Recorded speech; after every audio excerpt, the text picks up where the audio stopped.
Today we are at level 2 of autonomous driving. But what exact specific features does autonomous driving include? Some of the features we already see in cars today, for instance, parking assistance or navigation. Interestingly, new features are emerging as we speak. Something like an automated lane keeping system has only been around for a few years now, but also adaptive cruise control or improved collision avoidance systems, for instance, through emergency braking. All of these things have been around for quite some time and are being improved upon. What is new, though, would be the ability of widespread signage and roadwork detection through a car by its sensors. We can also talk about traffic detection and avoidance, which is also something that cars in the future will increasingly be able to do, as well as lane assistance, which serves to keep the car in the middle of the lane, with the Volvo Pilot Assistant being able to do this, for instance. But how exactly does that work? There are several components in that. Exactly. So we break it down into software and hardware, and there's a third component that goes beyond the car, but we look at that more detailed in the application. So the two main components are the software and the hardware, and these need to work together for autonomous driving to really take place. So in software, we have two components. We have the measuring and the learning.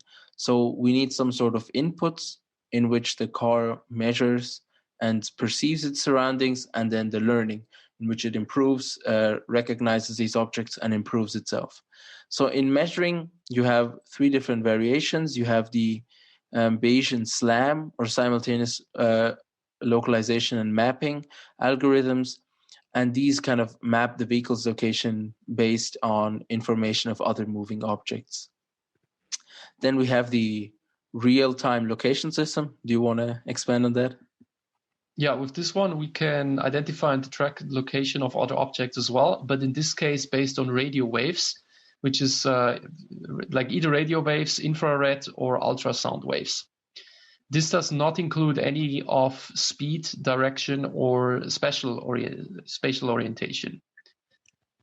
Interestingly, what we need to do here is, as this car increasingly uses many sensors, there is the need for sensor fusion, which is including the information from several sensors and having the car take a decision based on that, which means that a lot of this is probability based. So the car needs to decide what is the probability that, for instance, a car is ahead of me, given that I have sensor information from two different sources. Or what is the probability that I have an issue with safety, given that the sensor is telling me that a car is to the right, but another sensor is telling me that the car is moving away from me. Just as an example. So it needs to combine information from several sensors, which then yields a higher probability of correct information. For learning, the idea is that the car does not necessarily measure what's going on outside, but it already knows that because it has learned it based on computer vision.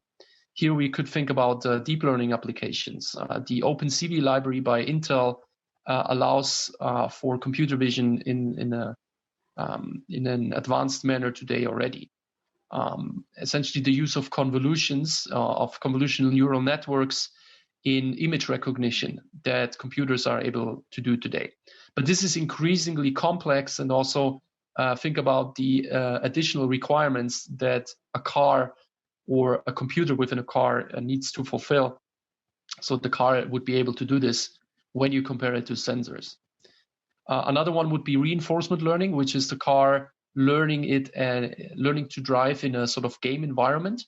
And we know that the kilometers driven by an autonomous vehicle, by an AV, they determine how well the car is in a computer science application, in an algorithm sense, but also in terms of safety, right? If this car has not created any accidents within a few thousand or even millions of kilometers, then it can be applied onto public roads, that it will get the permission. But the same applies for reinforcement learning, where the car needs to repeatedly go through these situations, through these game-like situations, in order then to learn how to behave in an optimal manner. Finally, what will also lead to an improvement in learning is we'll have better sensors, more data around through the kilometers driven, as well as transfer learning, right? So we can take the algorithm from one car and place it into another car. And so the car doesn't start from scratch. We can share data in general and also create better simulations. Who says the car needs to actually drive on the road? Maybe, as we've also discussed around simulations in our first episode about virtual reality, maybe we can just create a better simulation and have the car drive there.